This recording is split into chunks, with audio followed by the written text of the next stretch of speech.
Hello YouTube, Sandra here. I'm going to respond to Computing Forever today in his video on the climate change agenda. I'm not going to put as much effort into the editing of this video, unlike the other debunkings that you've seen, because honestly, it's just not worth it. It's pretty clear that both Computing Forever as well as Sargon haven't actually bothered to do any proper research when they talk about climate change. So I think it's just fitting if I don't put too much effort into making these videos, responding to them. So yeah, this is going to be a very chill response, to be honest. I'm just going to stop whenever I hear something ridiculous, which granted might be often. But yeah, let's begin. Said the following when speaking of global warming. Legalism is the antithesis of liberty. It demands absolute unanimity on pain of death. The breaching of the Berlin Wall and the melting down of the Iron Curtain marked not the end of totalitarianism, but the end of its confinement. The new menace to liberty is groupthink gone global. The globalization of groupthink is guilefully disguised under the green fig leaf of pietistic environmentalism. From behind that fig leaf emerges today's tumescent totem of totalitarian tyranny, climate change. That was an excerpt from a letter he read that was sent to then Canadian Prime Minister Stephen Harper. You know, what I find really fascinating about this response by Computing Forever is the fact that he starts off this video with a quote from Lord Monckton, and he tries to use Lord Monckton to argue against authoritarianism, if you will. However, the uncomfortable truth here is that Lord Monckton actually proposed that any researcher that proposes that climate change actually is real and caused by human activity should be put in jail.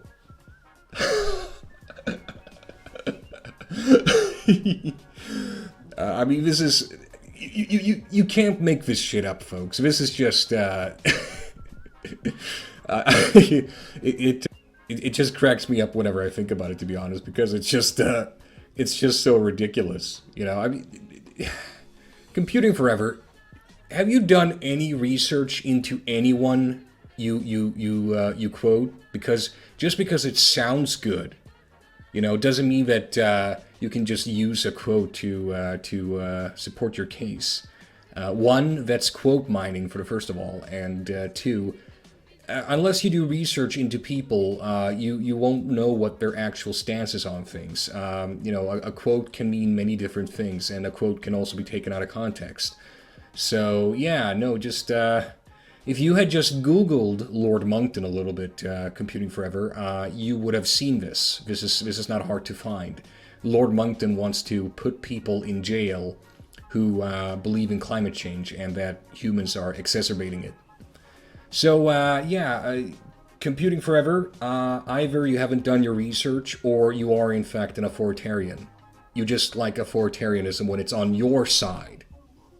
Lord Monckton's full speech is well worth a listen. I will include it linked below in the description box. Well, the article that I've linked is also worth a read. Just want to put that down here. Global warming, now euphemistically referred to as climate change, what with the fact that there's no evidence that there's been any global warming recently. Oh my god, stop. This graph is taken out of context. Okay? This is taken out of context. Let me show you the actual graph that this is taken from. Well, how about that? Someone who says that climate change isn't real is lying. Well, I am shocked, people. I'm shocked. I'm so shocked. This is data from 1996 to 2014, has become a very profitable international swindle, wrapped up in questionable scientific claims, bogus environmental predictions, perpetuated by lazy journalism, and enforced by a political class eager to use it as a platform from which they can obtain more power. I've said this many times, but how exactly can you take all of these climate summits seriously? Many of these politicians with globalist sympathies have signed their countries up to the UN Migration Pact, for example, which effectively opens the borders of Western nations like never before and makes immigration a human right. Without a border, you have no country. You have no claim over your homeland. The United Nations and the European Union tell us how important it is for our countries to take in third world asylum seekers and refugees, and in many cases economic migrants by the millions, an influx that will radically alter our cultures and demographics. But apparently these same leaders are really concerned about polar bears, rising sea levels and melting ice caps. Well, here's the thing, Computing Forever. If you really are mindful of immigration, if immigration really is such a big deal for you, and don't get me wrong, it is for me too, okay? I think there is a problem with illegal immigration, for instance. I do think that if you are going to take in refugees into your country, you need to at least do some basic research into their history, because otherwise you don't know what the fuck you let in. And yeah, no, there is a problem with immigration if it's not controlled. I will agree with you there. But here's the thing, though.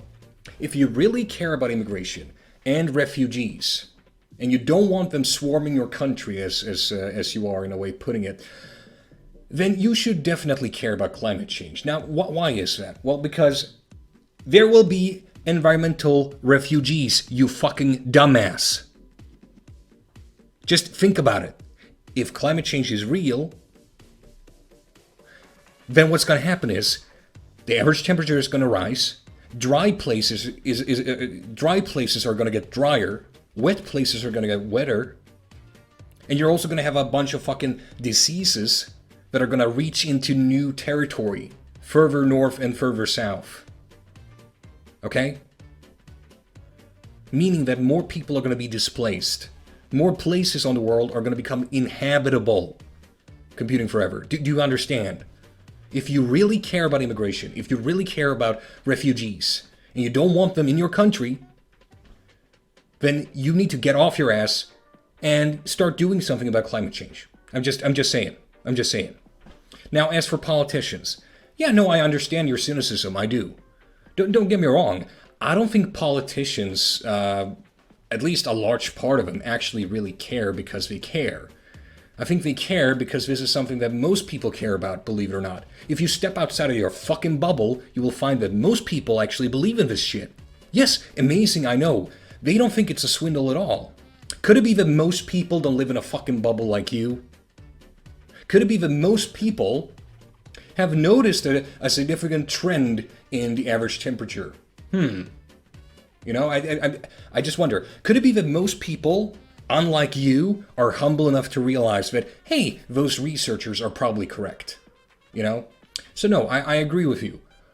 You shouldn't listen to politicians on this issue, but you should listen to the scientists. And you should definitely not lock them up just because they say something that you don't like Lord Monkton suggests. You fucking hypocrite. Since the migrant crisis of 2015, we've seen the disastrous outcome of mass immigration in the UK, in Sweden, Belgium, Germany, and elsewhere. Oh, trust me, buddy, it's going to get way worse if you let climate change go unchallenged. How are we expected to trust that these leaders care about the distant future of the planet Earth when they seemingly care so little for the present condition of their own nations and the quality of life of their own people? I just don't buy it. I especially don't believe this, considering many of Europe's major leaders are childless. Right, see, here's the problem. When you go for a career, and sadly, politics has become a career these days. It's sad, I know, but it's true. You know, a lot of people go into politics just because they want the money, okay? They want that comfortable fucking office job. And politicians don't really work that hard. I know it may be offensive to some people, but listen. Most politicians get everything taken care of for them. They have people who arrange things for them and whatnot. I'm not saying it's not a hard job. I'm sure it's stressful in the sense that you have to do a lot of things every day. But the things you do aren't actually that fucking hard. Oh, boo-hoo, you have to write a fucking motion here for Congress and whatever. That shit's easy. Motherfucker, I write scientific papers, for fuck's sake. Do you know how fucking dense that shit is? And I'm in STEM, okay? I'm in chemistry. I have to write very fucking factually and dry. 16 pages ain't shit for me. But the point is, most politicians don't fucking work that hard. But the thing is, though, they do spend a lot of time for their job, though, okay? So in that sense, it's stressful. And in that sense, it's good if they don't get children, because if they don't have children, then the children don't have to suffer because, mommy or daddy is too fucking busy, okay? Now, I do understand your concern in that sense, okay? But I think there is a natural explanation why a lot of politicians don't have children. However, I do think most politicians actually do have children. I don't know. I could be wrong on this, but I'm not gonna bother checking that, to be honest, because it's really not that important for this point. The point is, if they don't have children, the most of them, I think there is a natural explanation for that. There's nothing sinister going on. That being said, you should be skeptical of politicians, because most politicians are just going to go with the stream, okay? If the majority of people were to deny climate change tomorrow, I promise you, even the left-wing parties would follow suit, okay? That's just the nature of politics, okay? Politics follows the population. That's how it works. How can these people truly care for the long-term well-being of their countries when they have no stake in the future, let alone care about other people's great-grandchildren and the global climate they will one day inherit? Again, this is a fair point, actually, because, yeah, most politicians have, an income that's way higher than the average person. We also know that people in Brussels, for instance, the politicians in the EU Parliament, they actually have their own little fucking community. They don't even need to go outside. They have all the fucking shops they would ever want, in the fucking Brussels building. So, no, I understand your cynicism. I do. And I want it to change too. But again, you shouldn't listen to the politicians. You should listen to the actual experts in that field. All right? Just don't mind the politicians. The politicians are just following the stream. They're pursuing what they think is what people are interested in. Not necessarily what's best for people, but what they think will get them votes. And guess what? A politician who says, I ain't gonna do shit while y'all are gonna starve because of carbon dioxide emissions, from today, that person is probably not gonna get a lot of votes. I'm just saying. What incentive do these leaders have to think beyond the duration of their political careers? No, you're right, they don't. But again, they go for what they think will get them votes. The climate accords and environmental pacts that these governments sign their countries up to are foisted upon us. We the people don't get a say in the matter. Are you fucking serious? Computing forever. Come on, stop. This is the kind of inane bullshit that I hear from ANCAPs, for instance. Like, taxes are forced on me. I don't have a say on it. No, you do. You can vote for a politician who's against taxes. He ain't gonna win, though. I'm just gonna put that out there. There's no fucking way he's gonna win because most people are not that fucking crazy. Okay? Just because people don't share your delusion doesn't mean that everyone else is wrong. Get your fucking head out of your fucking ass. Jesus fucking Christ. No. You are not victimized, Computing Forever. You are not victimized in any fucking way. You have a right to vote for politicians who can put forth motions that you support, okay? And if there aren't any politicians, well, tough shit. I guess you will have to run then, don't you? Oh, you don't want to do that. It's so much easier to just sit on your ass and fucking complain all day. Well, okay, your choice.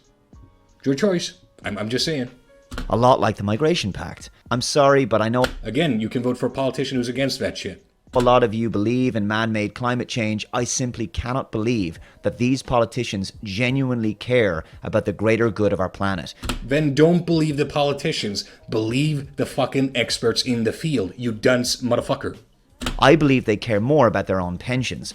One slogan Yeah, I agree. I'm hearing over and over, whether it comes to the immigration conversation or climate change, is a global problem needs a global solution. Now, this phrase should concern you. What we're seeing with the UN Migration Pact is world governments signing their countries up to a UN agreement that their people didn't get a vote on, and one...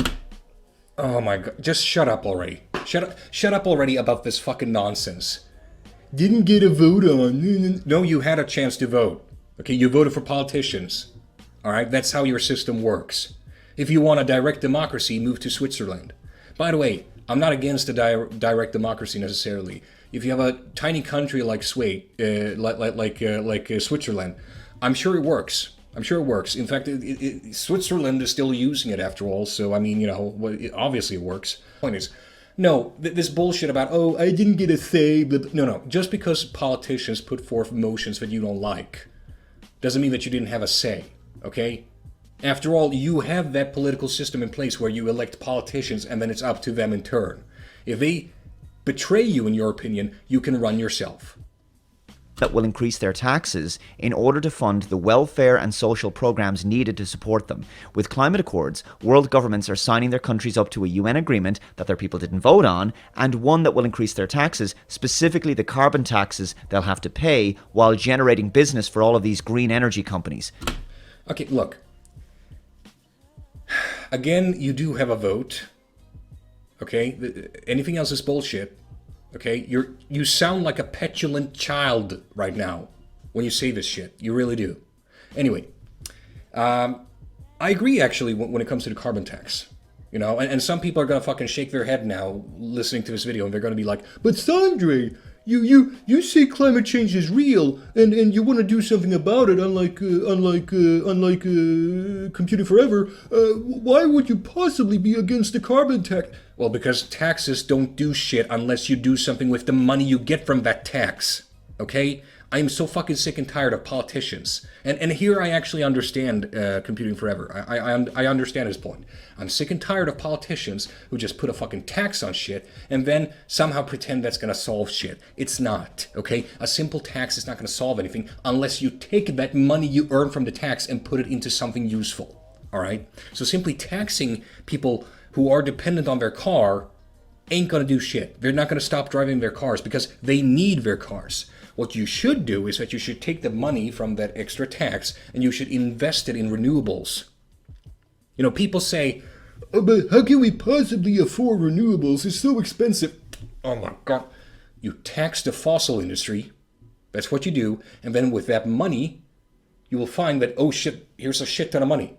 And over a period of time, I'm not saying you need to do this immediately, but over a period of time, you progressively add more and more infrastructure into your existing infrastructure to support the new renewable energy form. This is not rocket science. Wake up. And you can see just how bad things can get when the people of France are struggling to get by, considering all of the fuel tax increases they're having to pay. They're literally taking to the streets about the high cost of living in their own country. Yes, and I actually support the Yellow Vests. Because, believe it or not, Computing Forever, just because people tend to be on the left wing doesn't mean that they automatically like taxes, okay? Now, I don't mind taxes because I realize why taxes exist. No, they're not fucking theft. They're not even coercion, as some ANCAPs are gonna fucking say. Now, y'all can get fucked, in my opinion, because you people live in La La Land. But what was I gonna say? Oh, fuck, I forgot now. See, this is the problem, people. Sometimes I get too fucking excited when I respond to stupid shit. God, what was I gonna say? Maybe it will come to me later. I don't know.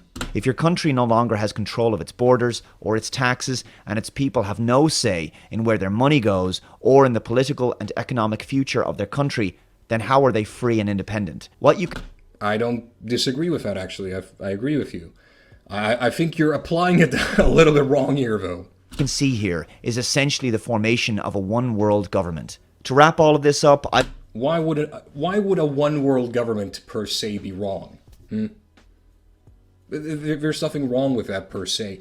The question is, okay, is it achieved in a democratic manner? Like, does it happen naturally? Does it happen organically? Are the people for it? If they are, I mean, there's nothing wrong with it. I'm just saying.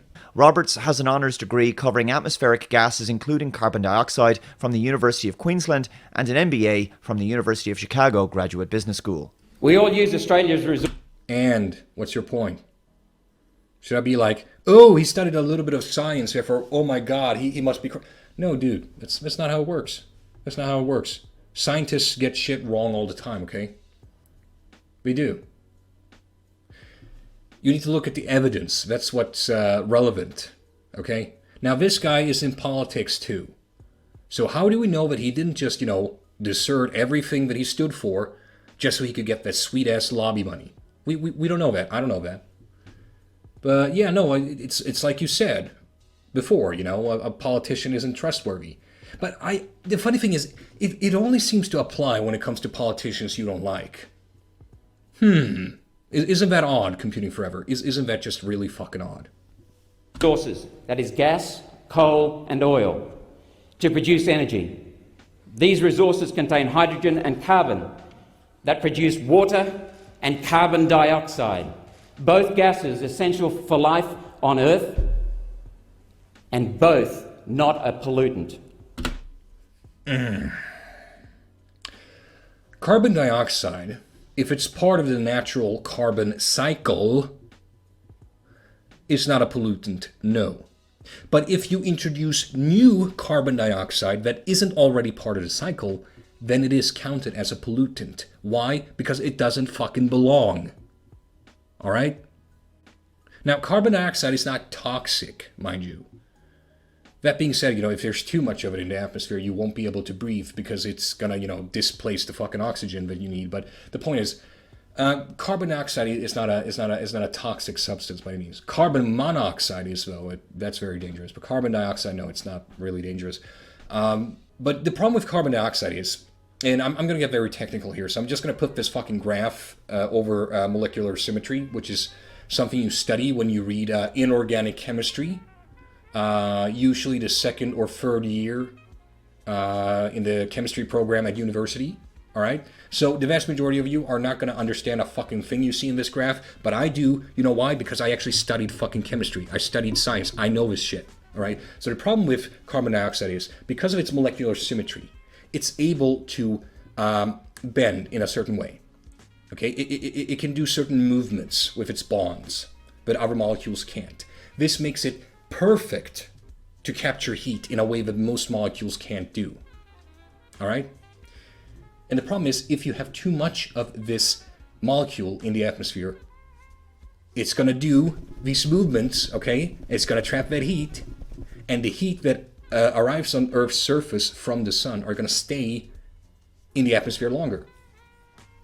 Now, since the infrared radiation stays in our atmosphere longer than it otherwise would, thanks to this extra carbon dioxide, you're going to see an overall increase in our air temperature.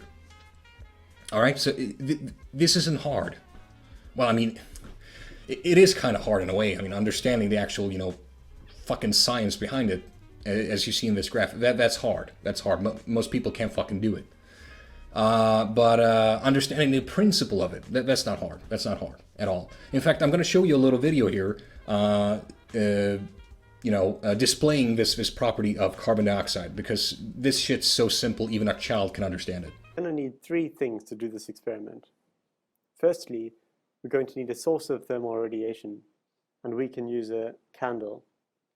You can feel the thermal radiation, or heat, when you hold your hand next to the flame of a candle. So secondly, what we need is a sensor that can detect thermal radiation. What we will use is an electronic device called a thermopile. You can see that we built a little copper chamber around the thermopile. There's a thin film of plastic at the end of the sensor, which is just to stop the gas blowing into the candle. We are going to introduce different gases into this space and see how the gas changes the thermal radiation from the candle that reaches the thermopile. The third thing that we need is carbon dioxide gas. We will make this by mixing baking soda and vinegar. Okay, let's try this. Here we have the green balloon with air in it. We're going to open this first valve, then we'll open the valve to the chamber, and as expected, nothing happens. The line stays steady. And now here we have the red balloon that's filled with the CO2 in it. So we'll open the valve to balloon, open the valve to the chamber, and again, as we expected, the line goes down because the carbon dioxide is absorbing some of the thermal radiation from the candle. Well, a child that isn't computing forever, I guess. Anyway, with that video out of the way, let's see if he says anything that's sensical.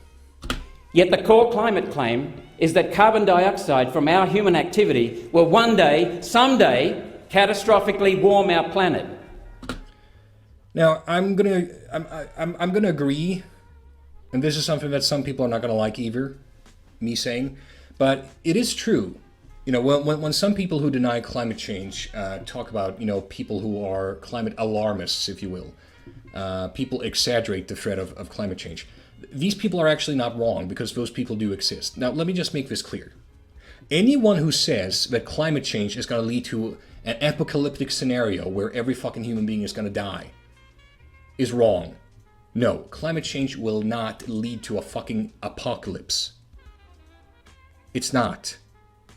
That being said, it is going to lead to a worldwide disaster that can kill hundreds of millions of people, maybe even billions. It will also secondarily cause a bunch of conflicts and worldwide wars over resources, okay, which will kill even more hundreds of millions of people, or maybe even billions. What the fuck do we know? But the point is, it's not going to be an apocalypse unless, you know, this war that's going to be because of climate change in the future leads to a nuclear war. I mean, that's possible. So in that sense, maybe it can cause an apocalypse. But no, climate change itself is not going to lead to an apocalypse. Anyone who talks about it like it's going to be the end of humanity, no. Those people are full of shit. It's not. But it is going to be a huge challenge, and it will kill untold, you know, percentages of the human population. It's going to be, you know, as close to an apocalypse, if we're not careful, as we can possibly come without actually being an apocalypse. Let me put it that way. So it is very, very serious. It's something we need to act on. But that being said, no, it's not going to lead to the end of humanity, no. Now, like Socrates, I love asking questions to get to the truth. No, what you love to do is using rhetoric to serve your own fucking selfish means, because you want that sweet-ass lobby money, I guess. So I asked the question, over the last 130 years, what was the longest single temperature trend? Is not the inconvenient truth this, that from the 1930s to the 70s, during the period of the greatest industrialization in human history, when our carbon dioxide output increased dramatically, atmospheric temperatures cooled?